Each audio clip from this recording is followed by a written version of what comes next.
In this video, we'll look at another example of optimization. Like in the last video, we'll use an example of fuel economy as a function of speed.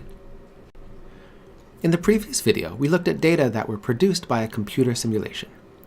In this video, we'll look at data that were collected in 1997 by the Oak Ridge National Laboratory, which actually drove a bunch of cars around a test track at various speeds and recorded their fuel economy. As before, to get a better sense of the patterns in our data, let's look at a graph. This graph shows the data points in the table, and to get a sense of the patterns in the data, let's add a trend line. And we can also find a formula for this trend line. This shows the equation for the function f of s, fuel economy as a function of speed, measuring fuel economy in miles per gallon.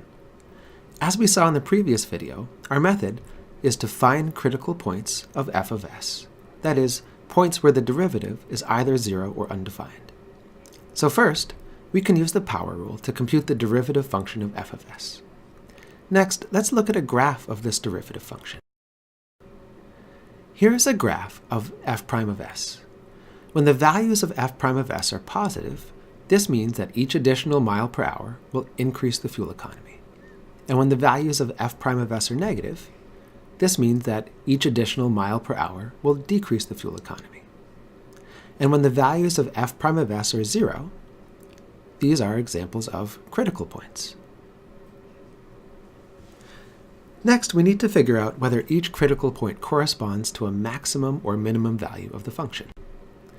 When the fuel economy switches from increasing to decreasing, the fuel economy is hitting a maximum value. Similarly, when the fuel economy switches from decreasing to increasing, the fuel economy is hitting a minimum value. To find the actual values of these critical points, we'd need to use a computer. We would set f prime of s equal to 0, and we would end up getting that 32.898 miles per hour and 54.214 miles per hour maximize fuel economy, and 38.814 miles per hour minimizes fuel economy. Let's take a look at these points on the original graph of fuel economy versus speed. Here is the graph of fuel economy versus speed. And we can see that 32.898 miles per hour gives us a local maximum.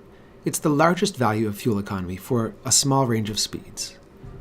But only 54.214 is the global maximum, the largest overall fuel economy for the entire domain. Similarly, 38.814 is a local minimum.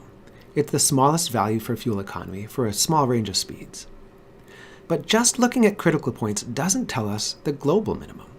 We also have to look at the endpoints of the function on the domain. And from this, we can see that one of these endpoints is going to give us a global minimum.